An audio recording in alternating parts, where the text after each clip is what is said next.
Hi, and welcome back to the podcast. I'm Andrew. I'm Tetra and Caitlin. And once again, we're here discussing articles from what we call the Green Page and what you can call cmu.ptm.blogspot.com. And we are discussing first an article from Fast Company, which is a really great magazine, by the way. I don't know if you guys are into it at all. It's like kind of new, flashy business magazine. Oh. I like it. By Alex Halprin with the title How Shahs of Sunset is Changing Hollywood. And the article, the title makes it sound like the article is about some big shakeup that's happened because of a strike that happened. Shahs of Sunset is a Bravo reality television program, which I've never seen, but is about rounding Americans living in LA. And their life and times. I don't know, a reality show. I'm not sure what the mechanics of that show are especially.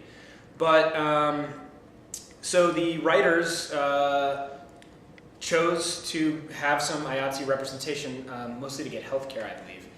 And struck, and after about 2 weeks, Bravo actually took control of the project from Ryan Seacrest Productions, who was the producer, and in so doing, freed themselves up basically it freed Ryan Seacrest up to fire these striking writers. Which actually, I had never known that was kind of like a legal way to like break a strike, but apparently it totally is. Like Bravo, it's one of the things that Bravo can do by hiring the producing company is like be like, okay, well, if you guys can't manage producing this show because your writers are striking, we'll just take over responsibility and be done with it. And But it's the editors, right? Not the oh, sorry, editors. Right. Just making sure. Apologies. No, Yes, it's okay. editors. Not changing Hollywood in any way, so that was kind of weird that they said it. That had they tried to drop this big title. To like It seemed like it was trying to. I mean, but shedding light on this might lead to changes in Hollywood. It's possible, that editors are so instrumental in the way that reality television gets made. And I mean, they're of course very important in all types of film, but without editors in reality TV, you're watching somebody eating a sandwich for like an hour. It's like that's not. I mean, maybe it's interesting to you, but I don't want to watch that. I want to watch a cat fight. It's like we said, like reality is not actually a reality. Right. Reality is. Yeah, they do often have writers and stuff. Yeah, that's true. Yeah. But I don't know. Is this I don't know? Does this change the game for anybody? I'm not. It seems sure. like not at all. Not at I mean, all. From just reading this specific article, it seems like no. Yeah, they totally won. The bad guys Yeah. won in this story, Right. in pretty much every way. Very dissatisfying. But maybe if more people read about these things, think about the way editors are treated, it's possible that it could lead to changes. But yeah, it doesn't really seem like anything will change. I mean, based on this specific example. Yeah, if you're an editor on a reality show, unionization, don't do it. It's not going to work out. I guess, for you. or get every editor ever to like band together. I mean, it does bring up the larger question about unions' place in the United States workforce at this point. Did you know that only 11% of the workforce is now represented by a union, as opposed to about almost 40% in the 1940s and 50s? Whoa. So union membership is down by 2/3, and in that same time, the wealth disparity in the country has basically doubled. That makes sense. I was going to say that seems really tied to the idea of the shrinking middle class. That so many people would be laborers of some stripe, and now those labor forces are shrinking, and we're being pushed to the margins. Totally, and I didn't realize just how stark those numbers are, though. How directly related. Like if you look, there's a graph at the U.S. labor statistics about that shows union membership on one line, basically, and wealth disparity on the other, and it's like the two lines just go like that. Like it's pretty amazing over the past 50 years. Yeah, and seeing the graphs of wealth disparity, it's one of those things where like you probably have some idea like, oh, it's probably pretty bad. It looks kind of like, oh, it's very bad. It's astronaut. It's like nothing, everything. It's crazy to see these graphs. It's like more than you can deal with. Or really even comprehend, at least for me. I can barely understand those graphics. Make them click. I understand. Anyway, so support your local union is how I come down on it. Everybody, join it if you can, but try to keep your job. Do your best. I think that's the lesson from this story. Yeah. So on to something The about next property one law. we're talking about intellectual property law. Intellectual So, property law. Yeah. Intellectual property law, and this article is from, is that IO9? IO9. .com Yeah. by Lauren Davis. So it's 10 things everyone gets wrong about intellectual property law.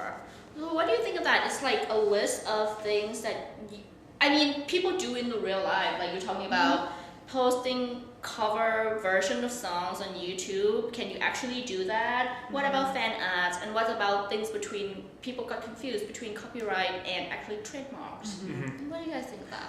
I thought it was highly educational. Me too. Actually. I Yeah. thought for me, this was the most. It wasn't like a scintillating article, but it was the most I took away Educational. from.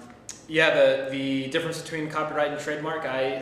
This explained it extremely well and succinctly. A trademark is something that you enforce in order to differentiate your product from others, basically. Right. Whereas copyright is really only covers the expression of a certain idea or a set of ideas. And that's why I think it's funny to bring up the J.K. Rowling's Harry Potter's fan art example, the fan art stuff, art. yeah. Yeah, that a lot. As long as it's transformative, it actually is legal. It's fine. As long as you're not messing with somebody's trademark. We're talking about like Starbucks.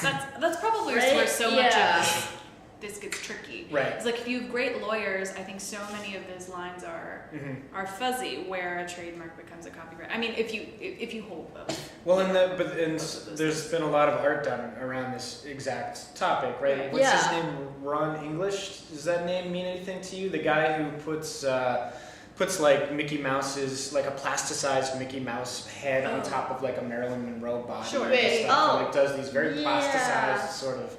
I think that's his name. That could be right. I can't remember exactly. But Anyway, I sorry. know the picture that you're talking about. Who basically is very much just making art off of mashups of trademarks, Right. and specifically trademarks. Yeah. I mean, there are a lot of artists who do that, who are appropriating, corporate symbols, basically. I mean, not symbol is I guess a tricky word to be using. Right. Corporate property. Right. Because a symbol, I guess, you can't use because it's a trademark. I don't know. That's where it got. It depends It on depends if it on- is trademark. If it is trademarked, Trademarked, right? so I that can't is a use process. a Coca-Cola logo, I guess, in my No. art. But Well, you can, Yeah, I mean, but if you could easily be sued for Yeah. it. So. yeah, it gets. And then there's the question of fair use, which we've gone into a little bit though, and Oh, this article, yes. this article made it sound like fair use was a little stronger than I thought it was. So she basically says that if you're not selling it, then it's essentially fair use. But I think it's a little more gray than that. Well, she said that, but then she also said that like I can't make 100 copies of Harry Potter and give them all out because that is messing with their ability to sell that product. Right. So I think that was the gray area that she explained, although it might be even grayer. But I think than it's that. even grayer than that. It totally Yeah. could be. Like we're talking about this a little this. bit in our production management workshop class because of Steubenville potentially using things from Disney, maybe Right. referencing things from Disney and beyond, like from concert, Right. like video footage of some concert performances, and has been a conversation for a while between like what we can actually do, what we can't actually do. For some example, you can talk about you can use the song, but you can't actually sing it live. Huh. You can use the footage, but then you can't actually use the real footage with the real person.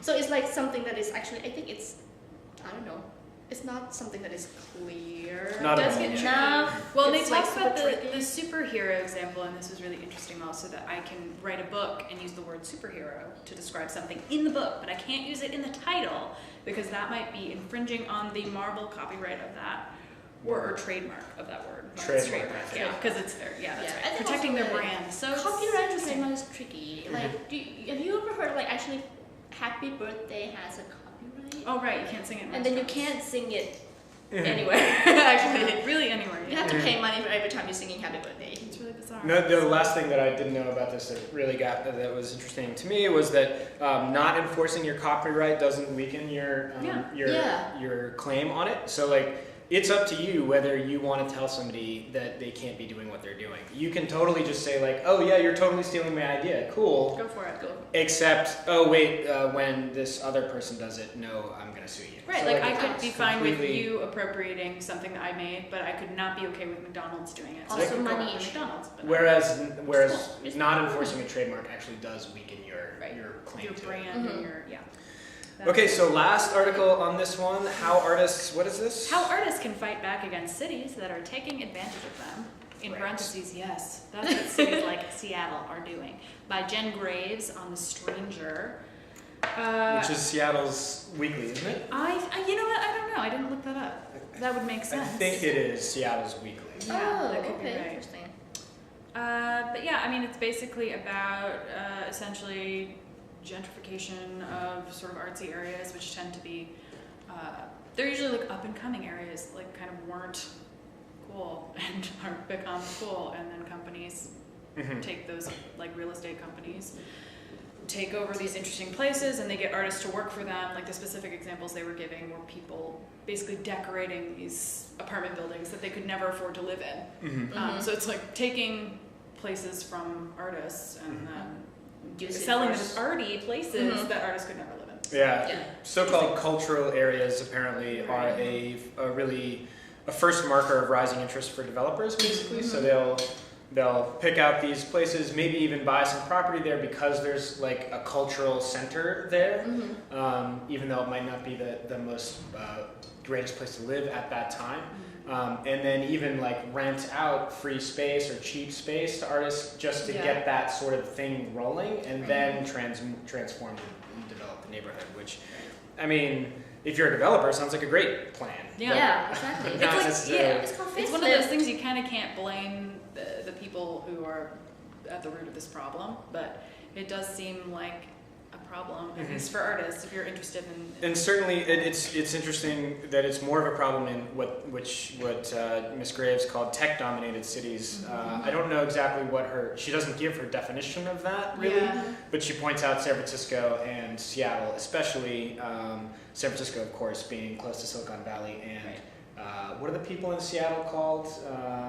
The Amazonians, Oh, I don't know. because Amazon is there. That's No hilarious. idea. I've never Oh, heard wow. That drives their tech market a lot. That makes Oh. sense. Anywhere, so rent went up 2 times faster in tech-dominated cities than the 90 other largest cities in the U.S. In the past 2 years.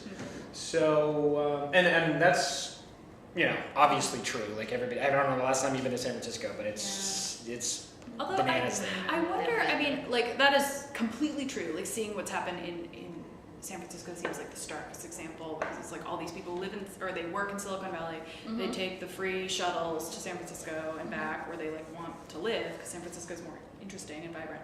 Or was until they Was, went. yeah, right? Now it's ruined. And they drive the rents up, right? Because they can afford it, and there's tons of wealthy people around. But I wonder how much in like these other cities, how much of that is correlation and not causation. You know what I mean? Like, because I saw this happen in Denver, where I was just living, where basically, I mean, it seems like a marker more of gentrification, where it's like, as you know, a rise in tech also probably relates to rises in other things. Does that make sense? Like maybe Sure. like, I don't know, like younger people moving there who become people who now have money as they get jobs, who become, so I just don't know how much, I kind of wish that there was a little more information in this. Right. About what was. About the actual demographics. Yeah, exactly. Like, what exactly is happening, and how much is this something like to actually worry about and fight against, or are these a few examples of places that just, a couple buildings that got taken over? Right. And I don't know. I mean, it does seem like something you see all the time, but I'm just like, how big of a problem is this? I don't know. Well, Seattle thinks it's a big enough problem to have created a new official title,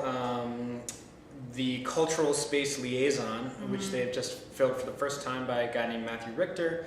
And he's in charge of helping the city mark out official arts districts and provide specific types of funding streams to developers there. Kind of on the Leeds model, actually, creating these sort of arts cultural center incubators where you build a building or you develop a building, and just like in Leeds, like if you put a certain percentage of your development cost to environmentally positive practices, then you get tax breaks and you get help financially. Mm-hmm. Same thing with this. Seattle's saying, okay, if you include some art spaces, some studio spaces, or some gallery spaces, or whatever, anything that helps the cultural vibrancy of the city in your buildings as you're developing them, then you get tax breaks, you get different types of incentives in order to incubate that. Well, and all of that is great. Like, I love the idea of that, and I love the idea of cities saying, like, we are going to invest in the arts, and we're going to protect the arts. We want this to be a part of our community. We think this is important. And what was missing for me in this article, they said, how artists can fight back. There was like that. No, you have to hope your real estate developer is interested in you staying. Right. That's great. I hope that they all are. I would love to help, a city become more vibrant with my art and my no money, and I hope that happens. But it just doesn't seem like I have a ton of agency in that. Yeah. From this article. I was gonna say this whole week has been the week of misleading and overly long titles. Yeah. Like it's something that's I've just become to know. I just started noticing was because of the blog, because of the internet now. Like nobody cares about print space anymore. Yeah. So titles used to be like the journalistic thing that's like 4 words, man. You gotta nail it in 4 words. Right. And now people are like, how artists can fight back and blah blah blah blah blah. Take 50 words. Yeah. Just Who cares? parse it out. We'll parse it out, and you just. All right. Well, speaking of being verbose, I think we're done for the week. I feel we should talk more. Thank you very much for joining us. And if you want to read any of these articles again, the link is at the bottom of the screen. cmu.ptm.blogspot.com. How fast can you say that? See you next week, we hope. CMUPTM. Have a good week, everybody. Bye. Bye.